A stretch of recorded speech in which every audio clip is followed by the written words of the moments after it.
tarde, irmãos. É uma alegria estar aqui mais uma vez. Eu estive aqui na inauguração da congregação, mas até um pouquinho antes, com o Aurélio e Simone. E hoje, estar aqui para comemorar o primeiro ano para mim é uma grande honra, é uma grande alegria. Não só pelo significado desses irmãos na minha vida. Eu sempre digo, eu não tenho irmã de sangue, então eu sempre digo, e eu falo isso não é retórica, mas é o que eu sinto no coração. Eu sempre digo que esse Simone é minha irmã torta. Pelo convívio que tivemos no passado, juntos. Uma irmã que casou com um cara feio, mas crente. Então, de fato, o meu coração se alegra muito. Talvez para os mais novos, eu poderia trazer algumas informações sobre a minha vida. Eu sou casado com Sandra, somos casados há 24 anos. Ano que vem faremos 25 anos de casado. Temos 2 filhos, o João tem 16 anos e a Ana 14 anos. E eu sou pastor da primeira igreja presbiteriana de Roraima, fica no começo do Brasil, que já é quase o fim, estamos lá no começo, na divisa com a Guiana e a Venezuela. E de fato Deus tem sido maravilhoso para a minha vida, a vida da minha família, e obviamente se estendendo para a igreja. E eu quero trazer formalmente o abraço do conselho da primeira igreja, também da igreja Filadélfia. Você pastoreou um tempo lá e aqueles irmãos ainda lembram muito de você, com muita saudade. Eles têm o desejo de levá-lo lá para você pregar na Filadélfia, e já disseram que se você vai ficar lá, nada de ficar pedindo para a primeira. Então, para mim é uma grande alegria. E também um grande desafio, porque sempre pregar a palavra de Deus é um desafio muito grande, porque deve ser feito com temor e tremor. E devemos nos lembrar que o ministro da palavra ele é instrumento do Senhor para expor as Escrituras com fidelidade. Então, o nosso desejo é que o próprio Cristo fale ao nosso coração.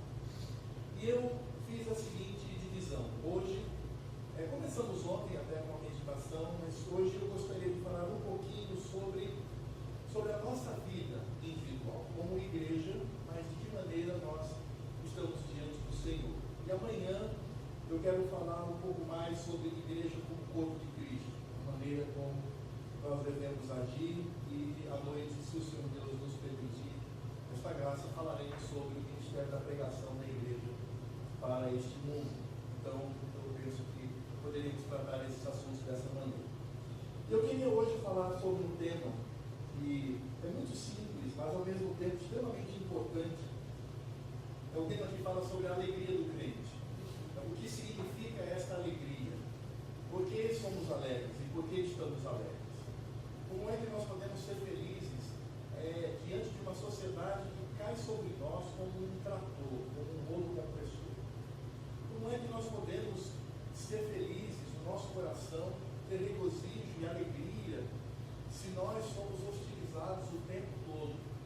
E por vezes essa hostilidade ela não vem apenas por parte do mundo que sistematicamente tenta destruir o Evangelho no nosso coração, mas às vezes somos também perseguidos por aqueles que se dizem participantes do corpo de Cristo. É o famoso, entre aspas, fogo amigo, quando temos pessoas que poderiam estar juntamente conosco nessa batalha, mas vêm contra nós. Quando nós falamos em termos de alegria, nós precisamos compreender qual o significado disso, por que devemos ser alegres e estar alegres. E muitas vezes, até mesmo nós reformados, que temos uma consciência clara do que as Escrituras ensinam, nós muitas vezes nos esquecemos dos principais valores que devem trazer alegria ao nosso coração. E por vezes nós nos alegramos com aquilo que é secundário e nos esquecemos daquilo que é principal.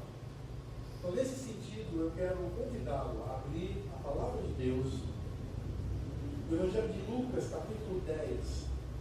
Lucas, capítulo 10, eu quero fazer a leitura do verso 1 até o verso 24.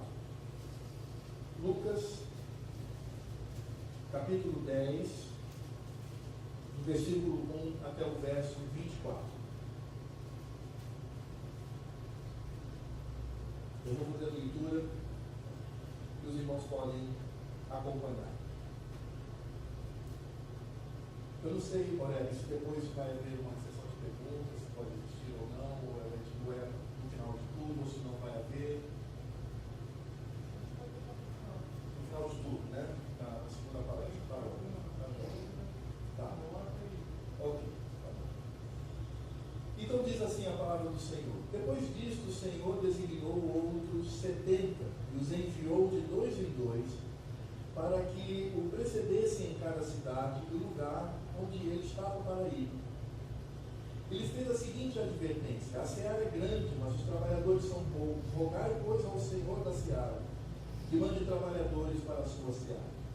Eis que eu vos envio como cordeiro para o meio de lobos. Não leveis bolsa, nem alforje, nem sandálias, e a ninguém saudeis pelo caminho.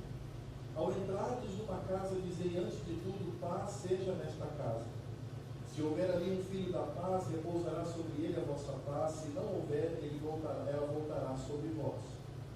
Permanecei na mesma casa, comendo e bebendo do que eles tiverem, porque digno é o trabalhador do seu salário. Não andeis a mudar de casa em casa.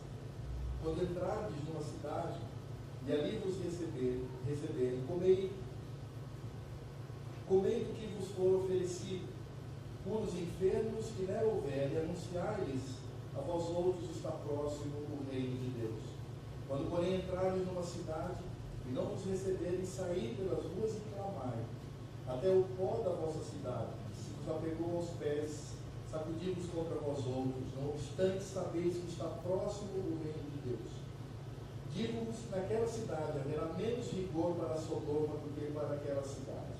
Ai de ti, Corazim, ai de ti, Betsaida, porque se em Tiro e em Sidom tivessem operado os milagres que em vós se fizeram, há muito que elas se teriam arrependido, assentadas em pano de saco e cinza.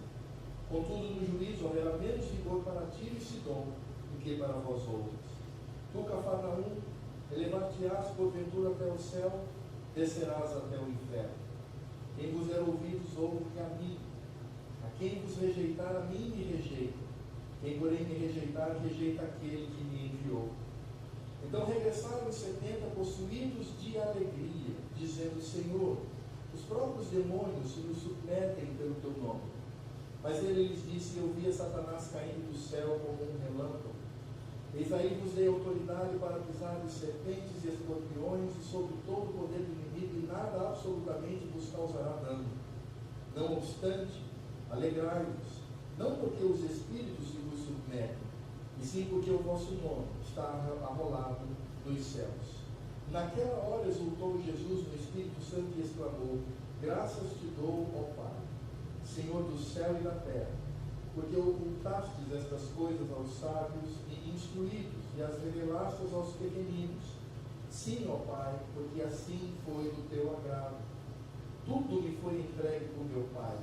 Ninguém sabe quem é o Filho senão o Pai, e também ninguém sabe quem é o Pai senão o Filho, e aquele a quem o Filho quiser revelar.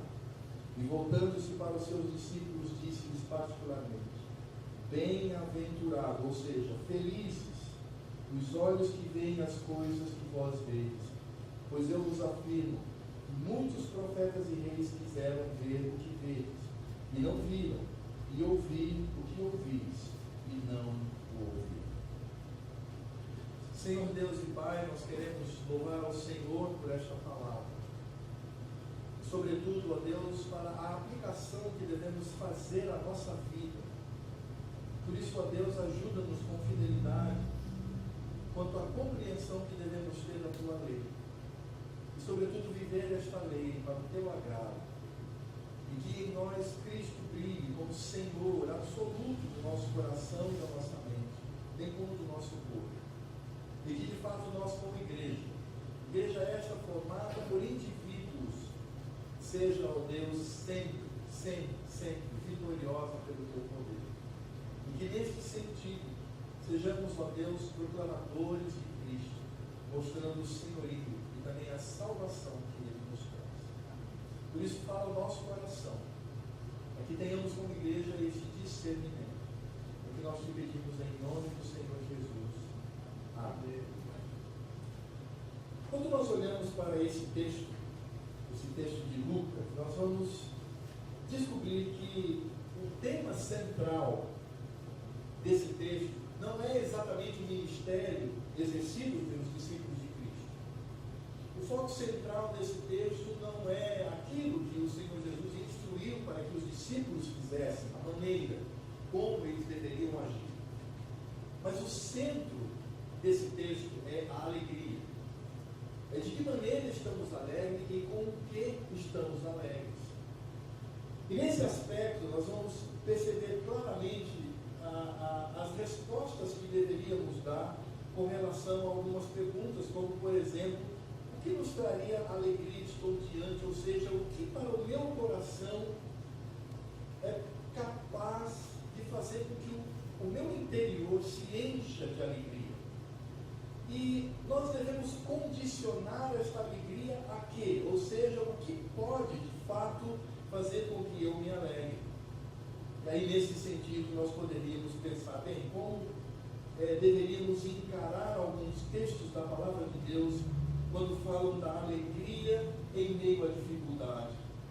Por exemplo, Pedro, na sua primeira carta, no capítulo 4, a partir do verso 12, ele diz: amados, não estranheis o fogo ardente que surge no meio de vós, destinados a provar-vos como se alguma coisa extraordinária vos estivesse acontecendo. Pelo contrário, alegrai-vos na medida em que sois coparticipantes dos sofrimentos de Cristo, para que também na revelação de sua glória vos alegreis exultando. Se pelo nome de Cristo sois injuriados, bem-aventurados sois, porque sobre vós repousa o Espírito da glória de Deus. Como nós poderíamos entender Paulo, escrevendo aos Filipenses capítulo 2, verso 17, quando ele diz: entretanto, mesmo que eu seja oferecido por libação sobre o sacrifício e serviço da vossa fé, alegro-me e com todos vós me congratulo. Então, nesse sentido, nós vamos descobrir que esta alegria, ela não está condicionada ao meu externo, ela não está condicionada à esfera onde eu vivo, está acontecendo comigo. Quais são as questões que assolam a minha vida? Porque vocês percebem que tanto Pedro quanto Paulo, eles falam da alegria do Senhor em meio a um sofrimento muito duro, a um sofrimento muito profundo. No momento em que as pessoas que não conhecem a Cristo estariam murmurando, reclamando e dizendo que não é justo sobre eles toda esta avalanche de sofrimento, a palavra do Senhor nos diz que quando nós sofremos por causa do Evangelho, por causa de Cristo, por causa das Escrituras, por causa da fidelidade, nós devemos encher o nosso coração de alegria.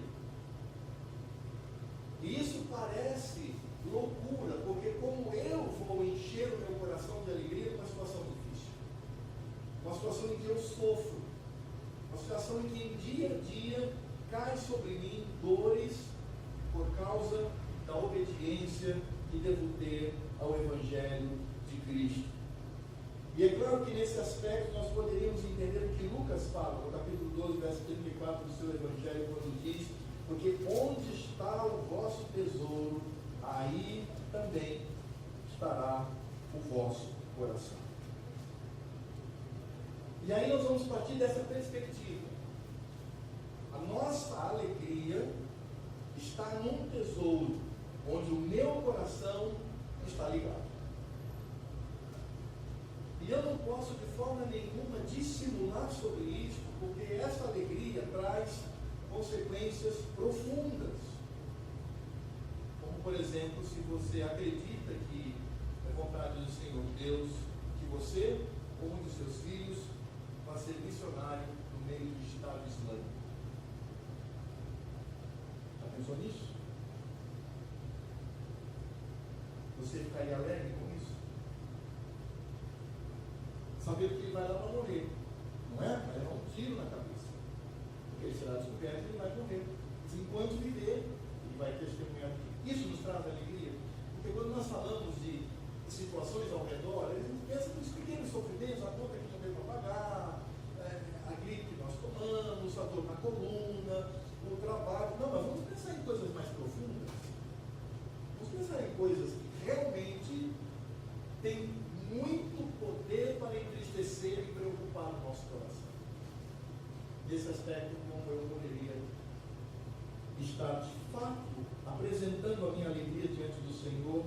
precisamos compreender que onde está o vosso tesouro, aí também está o vosso coração. Nesse sentido, nós vamos dar uma olhada no contexto dessa narrativa de Lucas. Então, é muito simples. Jesus, ele tem uma estratégia, é a estratégia de enviar os seus discípulos antes da chegada dele, para de alguma maneira preparar aquela cidade para a vinda do Deus encarnado, para trazer ali a mensagem do reino. E o Senhor Jesus então envia esses discípulos para uma missão precursora. Eles tinham o privilégio de preparar aquela cidade para a vinda do Filho de Deus. E é claro que nesse sentido o trabalho era perigoso. O verso 2 diz isso. Não é um trabalho simples. Por isso o Senhor Jesus ele dá atitudes precisas. Quando nós vemos do verso 3 ao verso 12, tudo que o Senhor Deus fala, não comece com ninguém pelo caminho, entre numa casa, etc. Não é que isso é a regra para hoje, não. Se eu for evangelizar em determinado lugar, então eu vou no avião, não converso com ninguém. Quem fala, oi, tudo bem? Não com ninguém. Não é isso.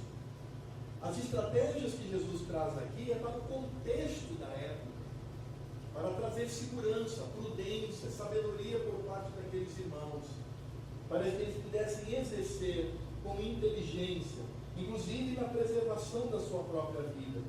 E eles tinham uma mensagem importante: o reino de Deus está presente.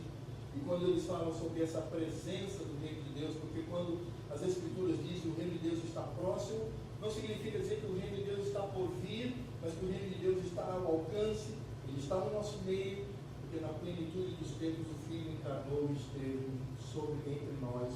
Esse é o sentido: Cristo veio, Cristo está presente. Não há mais a necessidade das cerimônias que apontavam para Ele, mas Cristo está conosco. O Senhor Deus providencia a salvação e o senhorio de seu Filho sobre a igreja. É por isso que quando nós olhamos para o verso 10 ao verso 15, nós vamos descobrir que a pregação do Evangelho tem o objetivo de trazer a glória de Deus. O objetivo principal para se pregar no Evangelho não é a conversão de ninguém. Você entendeu o que eu disse? Quando nós pregamos o Evangelho, a motivação maior não é a salvação de quem quer que seja.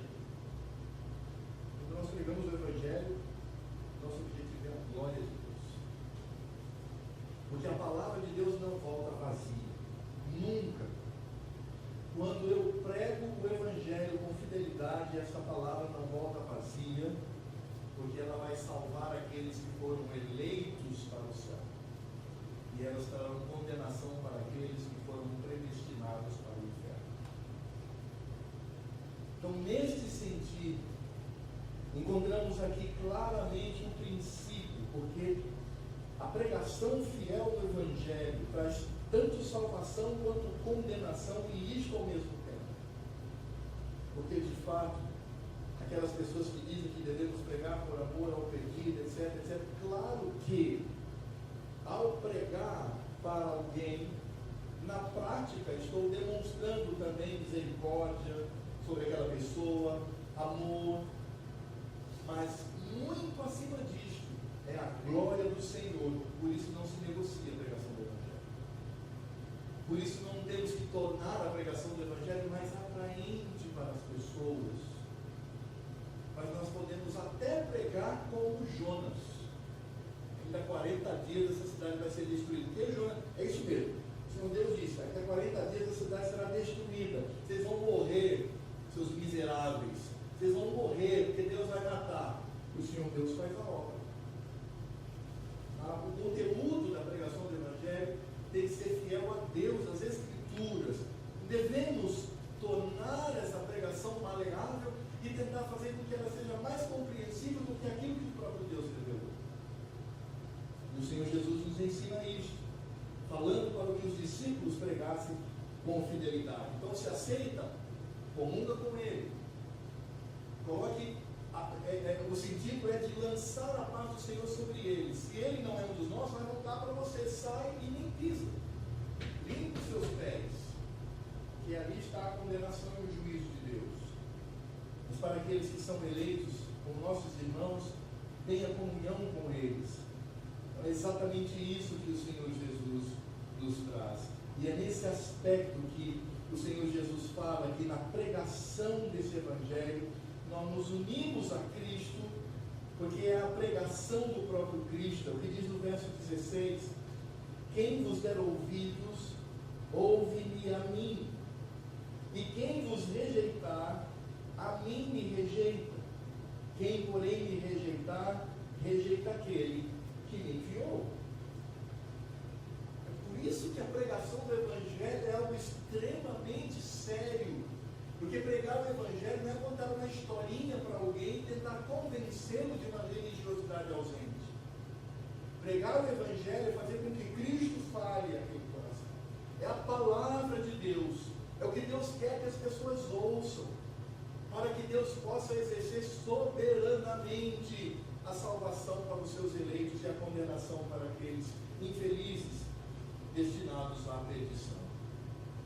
Por isso, o Senhor Jesus nos mostra claramente. Por isso, o Senhor Jesus antecipa a sua entrada, fazendo com que os seus discípulos preparem aquele lugar.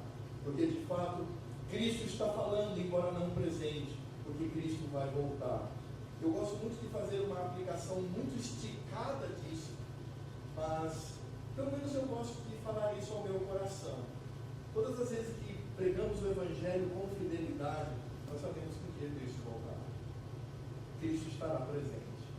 E nós antecipamos essa vinda do Senhor com a pregação do Evangelho, porque o Rei voltará e ele estará presente aqui no nosso meio. Mas quando nós olhamos esse contexto todo, nós vamos perceber que os discípulos, eles manifestam uma grande alegria a Jesus. Eles retornam para Cristo, prestam um relatório e eles vão agora colocar diante de Deus a sua alegria. Nós percebemos isso no relatório do verso 17. Eles dizem: então regressaram os 70 possuídos de alegria, dizendo: Senhor, os próprios demônios se nos submetem pelo teu nome.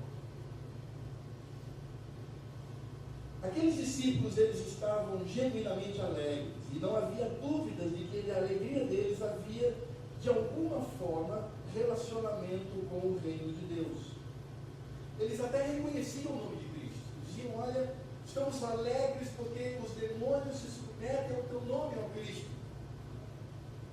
Mas percebam que, apesar do discurso teologicamente correto, a alegria dos discípulos estava no resultado daquilo que eles fizeram, no resultado que eles esperavam, no resultado, entre aspas, positivo. Porque quando aquelas pessoas se submetiam, mesmo no nome de Cristo, mas os discípulos estavam ali para ver esses resultados, é como se eles dissessem: foi uma bênção, Senhor. Nós fomos lá e aconteceu. Nós fomos lá e o nosso trabalho não foi em vão. Nós fomos lá e vimos a libertação, vimos o poder do seu nome. Ou seja, embora reconhecessem o nome do Senhor Jesus, mas a alegria deles estava no que eles consideravam como bons resultados. De fato, Senhor Jesus, usar o teu nome funciona. Funciona. Nós vimos isso. Por isso nós estamos com o coração cheio de alegria, porque o Senhor nos enviou para esta obra e percebemos que, quase como uma mágica, eles não disseram isto, mas quase como uma atitude direta voltada aos resultados, eles disseram: Jesus, funciona. E aí é quando nós olhamos para a palavra do Senhor Jesus. E aí, meus irmãos, como sempre, o Senhor Jesus encontra o coração humano. Por mais sincero que esse coração esteja, por mais que esta alegria supostamente esteja ligada ao reino de Deus, por mais que supostamente haja uma teoria convincente, mas o Senhor Jesus, ele não se deixa levar pelo discurso, ele não se deixa levar somente pela fala da boa teologia. O Senhor Jesus, ele está atento para aquilo que Tiago diz, que nós devemos viver essa ortodoxia. Por mais que aqueles discípulos reconhecessem a Jesus, mas o coração deles estava colocado no lado errado. Os discípulos não haviam compreendido ainda o significado de ser discípulo de Cristo nesse mundo. E o Senhor Jesus, é interessante porque na narrativa é como se o Senhor Jesus ele vai revelando aos poucos o que ele quer de fato colocar como alvo da alegria do coração daqueles irmãos.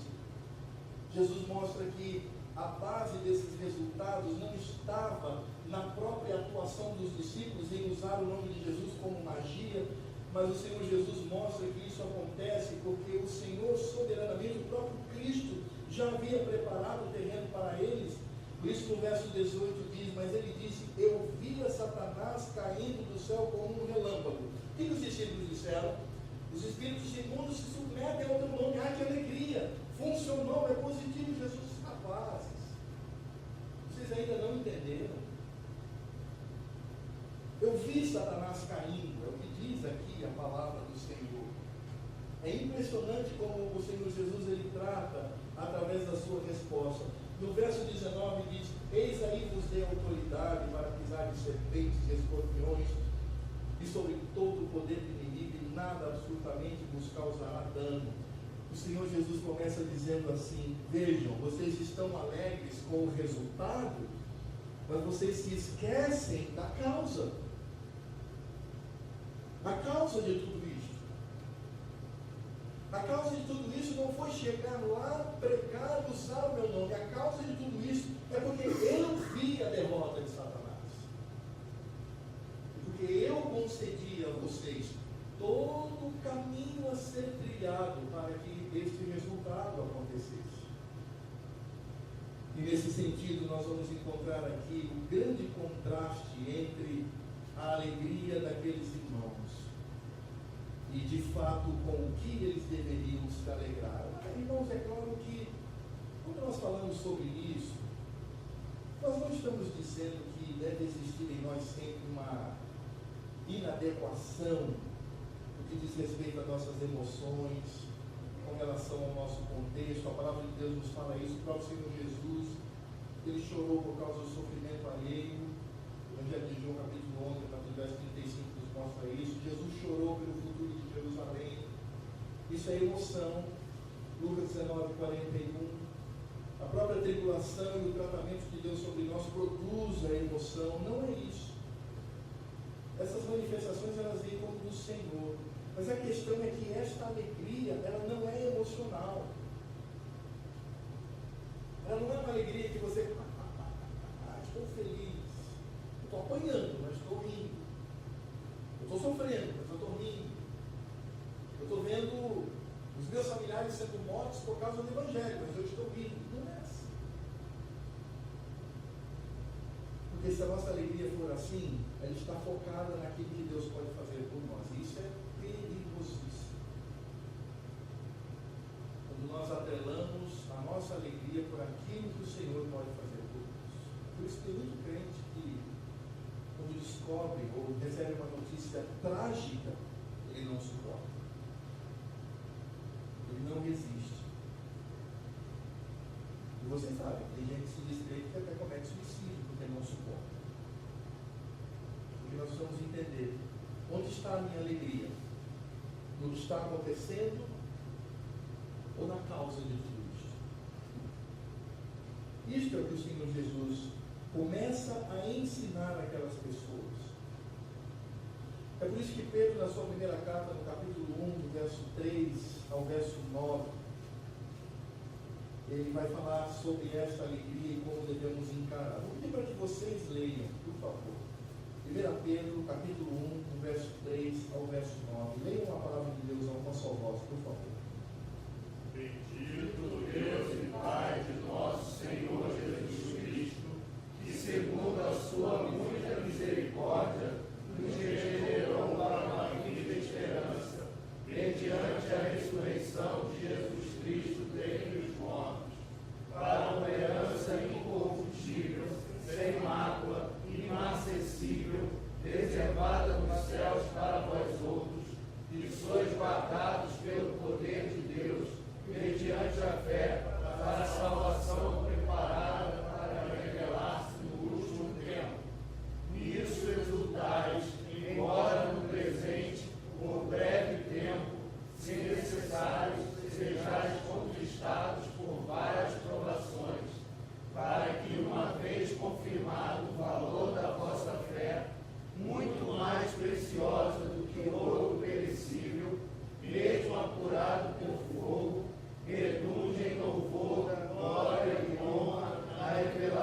Senhor Jesus Cristo, a quem não havendo visto mais, no qual não vendo agora, mas crendo, exultais com alegria indizível e cheia de glória, obtendo o fim da vossa fé, a salvação da vossa alma. Gente, qual é o motivo da alegria do crente? Porque, de fato, Pedro está falando aqui, talvez num resumo claro e preciso sobre a vida de todo crente. Mas Pedro está falando aqui qual é o verdadeiro motivo da alegria do crente. Se você não percebeu, você vai perceber nas palavras do Senhor Jesus, a maneira como Ele conduz aqueles discípulos para essa compreensão. Porque se nós falamos de sofrimento, embora não haja aqui, e mesmo sendo antecipado por Jesus, vocês poderão ser rejeitados, poderão sofrer por causa disso. É por isso que o apóstolo Paulo, ele nos fala claramente que o sofrimento não deve nos desanimar, porque o sofrimento é aquele que produz em nós crescimento, porque faz com que tenhamos pela nossa fé a visão daquilo que não se vê, para que o nosso coração seja fortalecido. Por isso que o Senhor Jesus começa a tratar na vida daqueles discípulos é que eles não podiam olhar para o resultado, porque nem sempre esses resultados acontecem, nem sempre eles seriam, entre aspas, vitoriosos, nem sempre teriam saúde para fazê-lo, nem sempre seriam recebidos como amigos. Mas o Senhor Jesus, ele começa a trilhar para o ponto principal como o motivo da nossa alegria.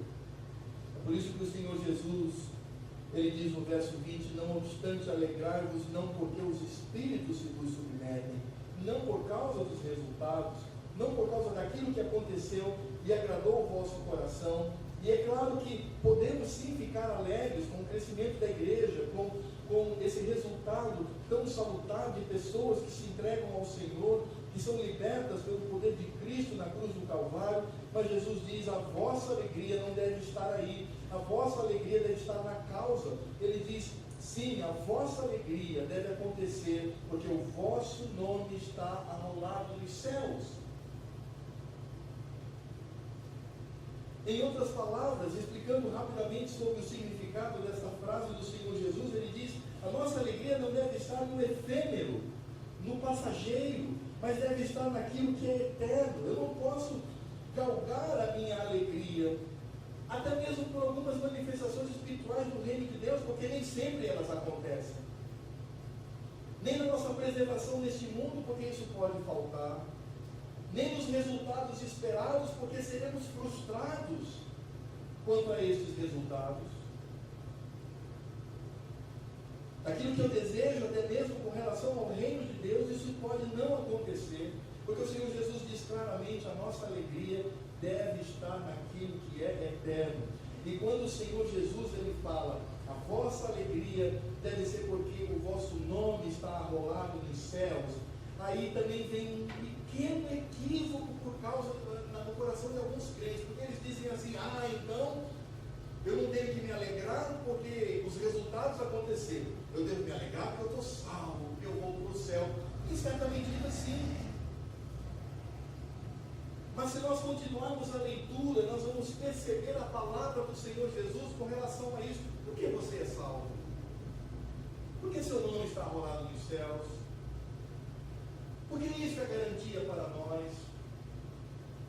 Porque o Senhor Deus, antes da fundação de qualquer coisa, escolheu você, colocou o seu nome no livro da vida, e porque esse nome não foi e nunca será arrancado, como nós vemos no Apocalipse, quando todos estavam tristes, porque ninguém podia abrir, e o Cordeiro vem e abre esse livro e diz, não, está ratificado aquilo que meu Pai fez. Porque quando nós falamos da nossa salvação e nos lembramos do fato de que o meu nome está arrolado no livro da vida, eu vou reconhecer que isso só é possível na minha vida hoje, porque Cristo veio e morreu por mim. Porque Cristo, ele E quando nós olhamos para o significado disto, desta alegria, desse coração cheio de júbilo, é nesse aspecto que vamos encontrar o que diz a partir do verso 21. E aí sim, o Senhor Jesus, ele traz em detalhes este motivo da nossa alegria, pelo fato de nosso nome estar arvorado nos céus.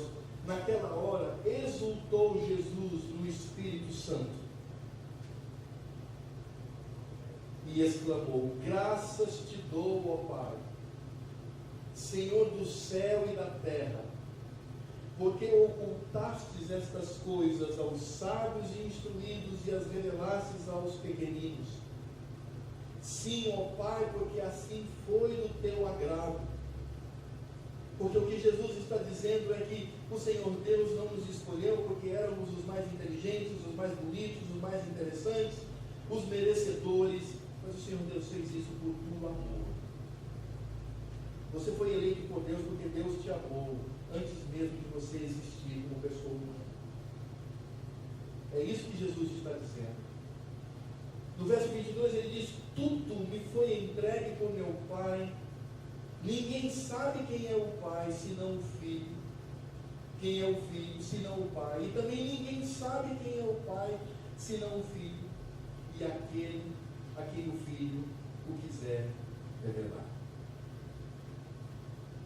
Não há a menor possibilidade de conhecer o Deus Todo-Poderoso, a revelação da sua palavra, a obra do Espírito Santo, que não fala de si mesmo, mas que fala daquilo que ouviu do Filho. Nesse Evangelho, nesta palavra, nesta lei bendita, isso só ocorre porque o Filho nos revelou. E voltando-se para os seus discípulos, disse-lhes particularmente: felizes, cheios de alegria, bem-aventurados os olhos que veem as coisas que vós vedes, pois eu vos afirmo que muitos profetas e reis quiseram ver o que vedes e não viram, e ouvir o que ouvis e não ouviram.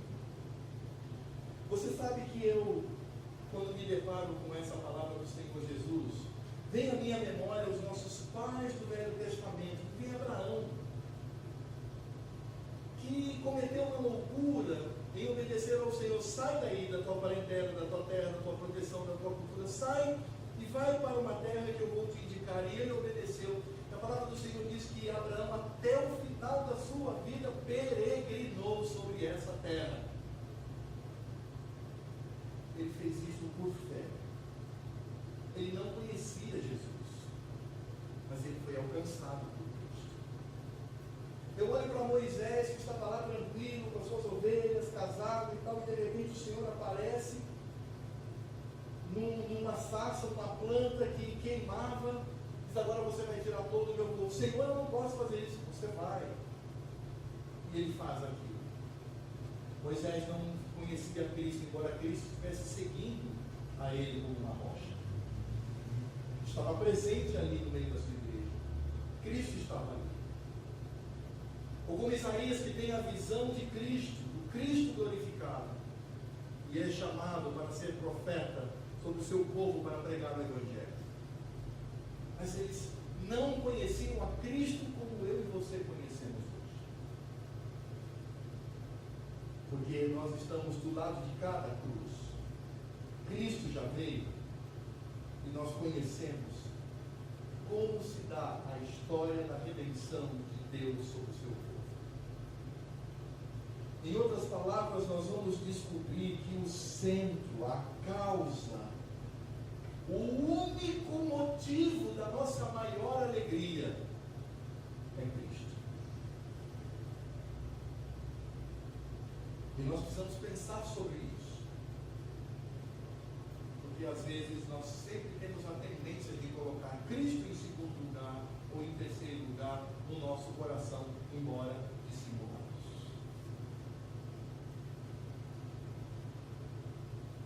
Você imagina se num domingo de manhã, após a escola dominical, você que fez aquele concurso, aquela empresa maravilhosa, onde você vai ganhar 30 mil reais de início, forte, onde você vai poder exercer a sua profissão, aquilo que você estudou durante tantos anos. Você chega da escola dominical, o telefone bate, alô, fulano, é ele, rapaz, parabéns, você passou.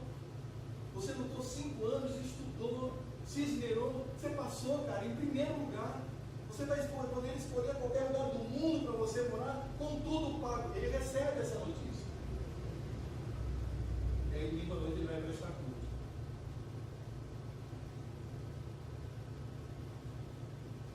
Vocês entenderam onde eu quero chegar?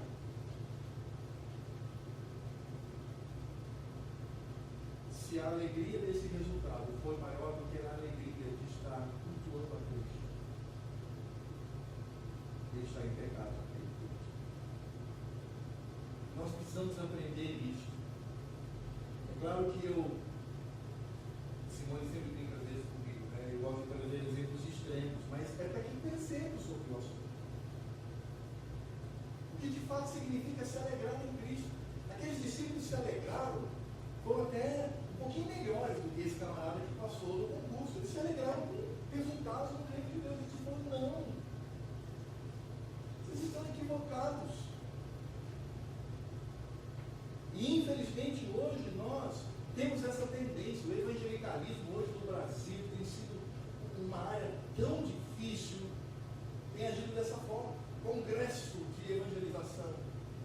Pastor fulano de tal passou da igreja com 3 mil membros. Pastor ciclano de tal plantou 80 igrejas, cada igreja com mais de 800. Não. Ah, eu vou lá então. Eu vou lá porque esse camarada aí. Conferência na Igreja Presbiteriana Ponta da Areia, Reverendo Orélio vai falar sobre a encarnação de Cristo. Vou lá. Percebem isso? Irmãos, falar sobre a encarnação de Cristo muito mais importante. Eu vi pastores que vão falar da sua experiência pastoral. Nossa maior alegria é Cristo. Nós precisamos entender isso e preparar o nosso coração, porque talvez dias piores virão. E virão mesmo, né? Porque a gente vai morrer, pelo menos isso vai acontecer. Precisamos preparar o nosso coração, e a nossa oração deve ser: Senhor Jesus, nada neste mundo, nem mesmo o meu ministério, ofusque a minha alegria em Cristo, que é o meu Salvador e o meu Senhor. Por isso, quando nós nos referimos a Cristo, devemos dizer: Cristo, o amado de nossa alma. Não se alegrem porque os espíritos se submetem. Alegrem-se porque o nome de vocês está rolado nos céus. Isso só é possível porque eu vos revelei. Porque Cristo deve ser o centro da nossa vida. Entende essa frase? Cristo deve ser o centro da nossa vida. Por isso o Espírito dele mesmo, o Espírito Santo está aqui. O Espírito Santo não está aqui para ser cultuado, aclamado. O Espírito Santo está aqui para não falar de si mesmo, mas ele é eternamente enviado por Deus para falar das coisas concernentes a Cristo, de quem ele é. Por isso, meus irmãos, sejamos uma igreja cuja maior alegria não é estar um ano aqui. Devemos nos alegrar, claro. Mas essa não é a nossa maior alegria. Não devemos nos alegrar porque temos um pastor fiel às Escrituras. Devemos nos alegrar com ele, honrado. Isto não é a nossa maior alegria. Devemos nos alegrar porque a Igreja Ponta da Areia é fiel ao Senhor, às Escrituras e aos símbolos de fé. Mas essa não é a nossa maior alegria é Cristo, que está revelado nas Escrituras e interpretado nos símbolos de fé, que é o objeto da pregação do pastor Orélio, e que é a causa de nós estarmos aqui um ano fiéis ao Senhor e à sua palavra.